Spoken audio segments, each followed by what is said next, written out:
Baik, kembali lagi bersama kami Fizah dan juga Muammar pada pagi ini, dan seperti yang diberitahu tadi ada segmen Bruset pada pagi ini dengan tajuk kecerdasan buatan dalam media sosial. Ada dua orang narasumber kita ni pada pagi ini yang sudah pun seawal pagi tadi sudah datang ke studio Rampai Pagi. Di sini Yang Mulia Awang Abdul Halif bin Awang Hasim selaku Pegawai Penyelidik dan Perkembangan, dan juga di sebelahnya Awang Haji Muhammad Hazwan bin Haji Baha juga selaku Pegawai Penyelidik dan Perkembangan. Assalamualaikum. Waalaikumsalam warahmatullahi. Alhamdulillah sehat pada pagi ini ya. Alhamdulillah. Alhamdulillah. Untuk pagi ni segmen Cyber Security Brunei, di mana kita akan menyentuh mengenai kecerdasan buatan dalam media sosial. Kalau sebelum ini ada mengongsikan artificial intelligence, ya samalah tu. Tapi ia menyeluruh mengenai internet, dan untuk hari ini kita ni fokus kepada media sosial. Contohnya mungkin adakah ianya mengenai Instagram atau Facebook ataupun ataupun juga mungkin WhatsApp dan sebagainya. Ianya juga termasuk dalam semua jenis media sosial lah. Seperti yang selalu kita ni gunakan, seperti Instagram, Facebook. TikTok pun boleh dikategori sebagai media sosial juga. Ya. Baik, mungkin lebih lanjut sebagai mukadimahnya, mungkin dapat kita ni berikan kepada Tuan untuk mengongsikan sedikit apa yang akan diterangkan. Okey. Bismillahirrahmanirrahim. Alhamdulillahirabbil wassalatu wassalamu ala asyrafil anbiya'i wal mursalin sayyidina Muhammad wa ala alihi washabbihi ajmain. Assalamualaikum warahmatullahi wabarakatuh dan salam sejahtera. Pertama-tama selamat pagi kepada Tuan Muammar dan Puan Fizah dan para penonton pada pagi ini.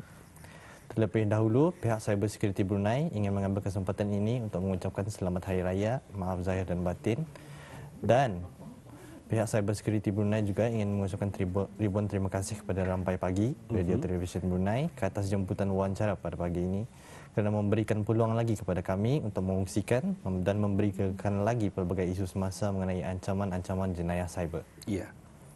Alhamdulillah, pada segmen sebelum ini kita telah mendengar perbincangan mengenai topik Artificial Intelligence, pengenalan dalam cyber security. Pada sesi kali ini, kami akan membincangkan dengan lebih lanjut bagaimana Artificial Intelligence ini digunakan dalam kehidupan seharian, khususnya dalam media sosial. Itu dia ya. Jadi boleh Tuan terangkan ya mengenai dengan ringkas ya, boleh ringkaskan apa dia AI itu secara umumnya. Okey, terima kasih Puan Fiza. Okey, saya akan menerangkan secara ringkas saja apa dia Artificial Intelligence itu ataupun AI lah. Seperti yang dikatakan oleh Tuan Muammar dan Tuan Halif tadi, ini adalah kira sesi kedua, yang mana sesi yang sebelumnya, sesi Rampai Pagi wawancaranya dalam segmen Bruset, topiknya mengenai pengenalan AI dan AI dalam security cyber. Okey. AI boleh disebut sebagai komputer atau alat teknologi yang berkemampuan untuk menyelesaikan tugasan yang memerlukan kecerdasan manusia atau kepintaran manusia. Okey. Iaitu Demis Hassabis, iaitu CEO kepada syarikat AI terkemuka DeepMind, memberi definisi AI itu sebagai science of making machines smart. Baik, mungkin secara mendalam juga ianya dikongsikan di mana AI ini ianya sebagai pengganti bagi manusia sebenar, di mana tapi adakah mereka ini juga berfikir semampu manusia? Untuk menjawab pertanyaan Muammar tadi, setakat ini AI hanya terhad kepada apa yang diprogramkan. Seperti contohlah pengecapan wajah. Pengecapan wajah AI-nya hanya berfungsi kepada wajah seseorang. Tapi jika kita menunjukkan kepada tanaman-tanaman, maka AI-nya tidak berfungsi. So ianya kini cuma limited lah. Alhamdulillah, bukan apa. Juga ada kebaikan, namun juga kalau kita lihat ada juga keburukan. Itu terpulang kepada manusia untuk sama-sama kita menilainya dan menggunakannya sebaik mungkin. Jadi mungkin dapat lagi dikongsikan di pagi ini antara contoh AI ini. Okey, contoh-contoh AI dalam kehidupan kita ni seharian, tanpa kita sedari banyak kita pakai sebenarnya, macam sistem navigasi, Waze, dan semacamnya lah. Contoh yang paling dekat yang kami gunakan selalu ialah telefon bimbit, iaitu yang kadang-kadang selalu di poket ataupun dalam beg lah, kirakan. Dan juga aplikasi yang terdapat di telefon bimbit atau telefon pintar ni juga banyak menggunakan artificial intelligence, terutama sekali aplikasi media sosial. Itu dia. Dah habis. Saya masih mendengarkan. Sebetulnya ada Sebetulnya kan dikongsikan ada. tapi kita ni perlu juga mengikut Mengikuti, soalan-soalan yang betul. ditetapkan. Jadi ya, seterusnya lagi antara fungsi AI yang terdapat dalam media sosial. Okey, baiklah Puan Fiza. Seperti yang telah diterangkan di sesi yang lepas, AI memerlukan data yang banyak ataupun istilahnya big data untuk berfungsi secara efisien. Okey. Boleh kita saksikan di Okey. jadi mungkin dapat dikongsikan. Adakah video menggunakan skrin. Skrin ini sekarang ini. Okey. Seperti yang dapat kita lihat pada kaca skrin pada masa ini, antara fungsi yang terdapat dalam media sosial ialah seperti berikut. Ada 5 kami senaraikan, tapi tidak terhad kepada 5 inilah saja. Okey, kita lihat fungsi yang pertama, iaitu friend suggestion atau cadangan rakan seperti yang terdapat di Instagram dan Facebook, yang mana menggunakan fungsi AI dan algoritma lainlah juga. Okey. Ini terjadi apabila mempunyai rakan yang sama ataupun mutual friends istilahnya dalam Inggeris kan. Juga berdasarkan dari rangkaian auda ataupun network auda. Contoh seperti berdasarkan sekolah, universiti atau tempat kerja yang sama. Okay. Data yang ini digunakan oleh AI itu sendiri untuk memberi cadangan kepada pengguna media sosial tersebut. Ya, betul. Jadi kalau kata ni maklum kalau Fiza kadang-kadang tiba-tiba semasa melihat friend suggestion, kawanku yang lama ni. Tak ada berjumpa ni. Jadi itulah salah satu fungsi AI itu kan. Itu salah satu fungsi AI. Dan juga mungkin kalau yang kedua mengenai kalau kita dilihat tadi pengecaman dan pengesanan wajah. Bagaimana tuan? Betul. Fungsi yang kedua iaitu pengecaman dan pengesahan wajah. Dalam Facebook juga fungsi pengecaman wajah pada gambar diperkenalkan di mana wajah kita boleh dikenal pasti secara langsung.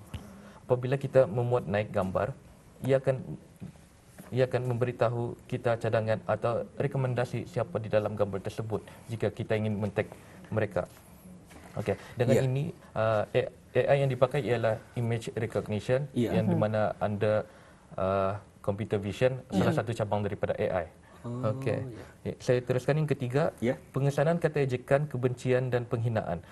Seperti penggunaan AI di Twitter, di mana dengan ini media sosial dengan menggunakan teknologi AI dapat belajar mengesan kata ejekan itu, kebencian dan penghinaan. Apabila pengguna memuat naik komen yang berunsur negatif, komen itu tidak akan dipamerkan oleh media sosial tersebut. Jadi mereka dapat mengesanlah ya, AI betul. ini. Dilatihlah tu. Sebenarnya. Baik, sebenarnya banyak ni soalan ni akan kami tanyakan ni sebenarnya bagi untuk orang wakil bagi penonton kita ni, namun secara ringkas masa ni terlampau jenis cemburu ni kan kita ni. Jadi kita terus serahkan bersama dengan Tuan Halif dan juga Tuan Haji Muhammad Azwan untuk mengongsikan lebih lanjut mengenai dengan AI ini, antara cadangan-cadangannya. Baik Tuan, mungkin dapat dikongsikan seterusnya menurut di negara Brunei Darussalam, penggunaan sosial media ini rasanya mungkin lebih banyak berbanding dengan negara lain. Mungkin dapat lebih lanjut dikongsikan. Okey, terima kasih lagi Tuan. Okey, menurut satu kaji selidik yang bertajuk Global Digital Overview 2021, negara Brunei telah menyaksikan peningkatan dalam jumlah media sosial yang tinggi, di mana Brunei berkedudukan 4 tertinggi dalam dunia global lah. Ini berdasarkan dengan jumlah pemakaian media sosial dan penduduknya, iaitu sebanyak 94% ataupun 410,000 penduduk Brunei ini ada penembusan dan pemakaian media sosial itu. Dapat diakses ke media sosial ya, lah. Betul. Jadi bukan susah untuk mendapatkannya, untuk memuat turunnya begitu amat senang. Jadi terfikir orang tertakluklah kepada individu itu sendiri menggunakannya macam mana. Okey. Baik, seterusnya lagi sudah dikongsikan tadi mengenai dengan penggunaan media sosial di negara Brunei Darussalam. Jadi selain daripada itu, boleh kongsikan mengenai dengan ancaman-ancaman media sosial ini. Okey, ancamannya kami seperti yang kita dapat saksikan terpacar di kaca skrin pada masa ini. Okey, antara ancaman yang tersenarai ialah yang terjadi di Brunei, di negara kita, iaitu pertama pembulian cyber, kedua trolls, ketiga online grooming, keempat pencurian identiti, kelima stalkers, keenam phishing ataupun pancingan data, ketujuh berita palsu dan terakhir penipuan di atas talian ataupun online scam. Baik, itu antara pengungsian bersama dengan Tuan Abdul Awang Muhammad Haji Muhammad Hazwan. Jadi kita ada menyentuh juga tadi berbincang sedikit mengenai penggunaan pengecaman ataupun pengubahan wajah ini yang mana telah dijelaskan tadi deepfake ya. Mungkin dapat dijelaskan oleh Tuan Halif sendiri bagaimana? So deepfake ini secara ringkaslah, ianya salah satu teknologi AI yang dapat mengubah muka kita kepada muka orang lain lah. So ianya boleh dikategorikan memfokuskan kepada wajah seseorang, tapi tidak tertakluk pada wajah juga. Pada era kini suara kita juga boleh dimanipulasikan menjadi suara orang lain, menjadikannya seperti lebih tulen lah.